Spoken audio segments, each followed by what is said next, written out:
ஏன்னா உலகத்திலேயே பெரியவர் அவர் தான், அவருக்கு மேல யாரு கிடையாது. அதனால அவர் தான் நம்ம துதிக்கணும், அவர் தான் ஸ்தோத்திரிக்கணும், அவர் தான் மகிமைப்படுத்தணும். கர்த்தர் பெரியவர், அவர் நமது தேவனுடைய நகரத்திலும் அவர் நம்முடைய தேவனுடைய நகரத்தையும் தமது பரிசுத்த பர்வதத்திலும் பரிசுத்த பர்வதத்திலும் மிகவும் துதிக்கப்படும். ஆமென். கரங்களை தட்டி ஆண்டவரை சந்தோஷப்படுத்துங்க. அவர் பெரியவராய் இருக்கிறதுனால மிகவும் துதிக்கப்படத்தக்கவர்.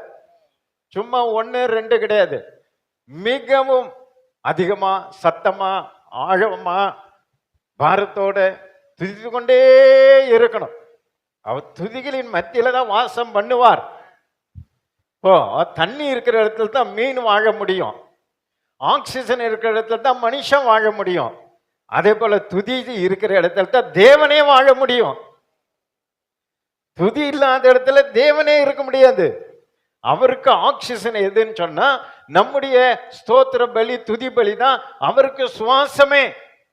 எவ்வளவு முக்கிய பாருங்க. நம்ம சொல்ற ஒரு அல்லேலூயா ஸ்தோத்திரம் ஆண்டவருக்கு ஒரு ஆக்சிஜன், அவரை வாழ வைக்கிற ஆக்சிஜன் அதுதான்.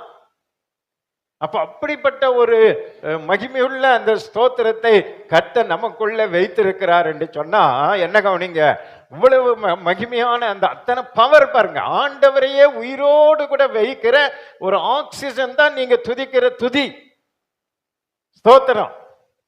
அப்ப அந்த ஆண்டவர் கொடுக்கலாமா கொடுக்க கூடாதா? நீங்க கொடுக்கலன்னா ஆண்டவர் மூச்சு திணறிடுவாரு.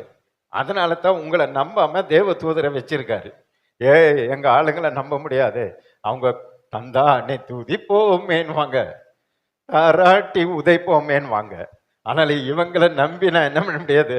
இவங்க கொடுத்தா துதிப்பாங்க, கொடுக்கலன்னா முறுமுறுப்பாங்க சொல்லி அவர் முன்னாடியே செட்டப்பா கொஞ்சம் தேவ தூதர்களை அங்க வைத்திருக்கிறார்.